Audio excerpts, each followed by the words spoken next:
Trevino didn't wait. The merry Mexican birdied the first hole to tie Beeman. He birdied 2 to take the lead.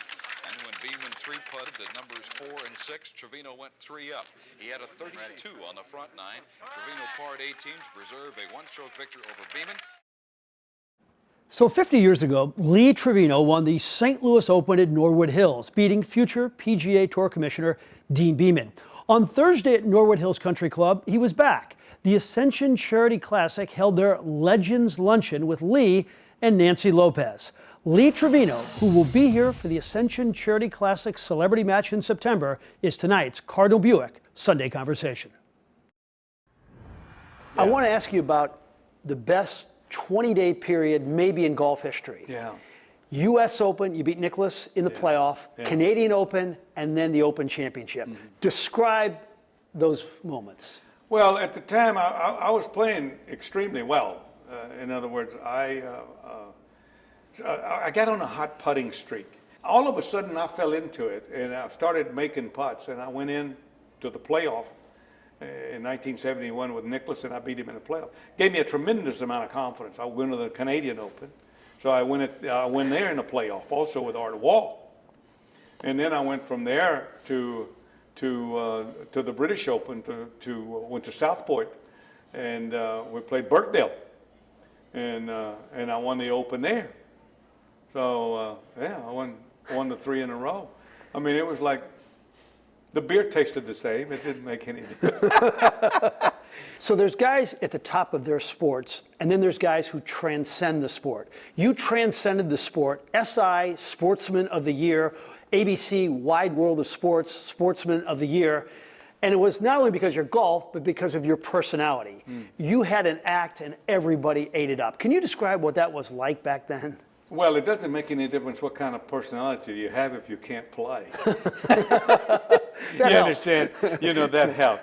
So even if I didn't have the personality, I think I would have won those other 2 awards anyway because of my record. But it's great to be recognized, and there's some self-satisfaction because of the hard work that you put in. You know, everyone's got a talent somewhere along the line.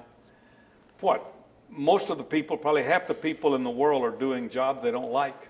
They'd like to be doing something else, but they're afraid to jump. You got to find your niche. You got to do what you think you want to do, and then once you get a chance to do that, then you have to put the time in to be successful. The problem is people don't put the time in. They jump on a job and then they say, oh, I'm not going to like this, instead of really getting in there and figuring out how to do this. But yeah, to tell you the truth, I might sound crazy, but it was easy for me. It wasn't hard. It just wasn't hard. The game fell in easy for me. I tried to hit a shot, I'd hit it. I don't know where it came from. I have no clue. And you're not a good sleeper because? Well, I tell people I'm not a good sleeper simply because I can't wait to get up in the morning just to hear what I have to say. I mean, my mouth is going all the time. You know, I drive my wife crazy. You know. Struck by lightning in 1975 at the Western Open, but you made this remarkable comeback. How do you remember that? Funny thing about it is we were playing the week before in Medina, which is just about 15 miles away in the U.S. Open. 2 tournaments in 2 weeks there. And it started lightning, and I'm on the first tee, and they tried to get me to go in the clubhouse, and I wouldn't do it because the gallery was there by themselves. And I said, don't worry about it, I'm going to protect these people. I said, if it starts lightning, I said, I'm going to hold a 1-iron up because not even God can hit a 1-iron. And then the next week, I got hit by lightning on a Friday.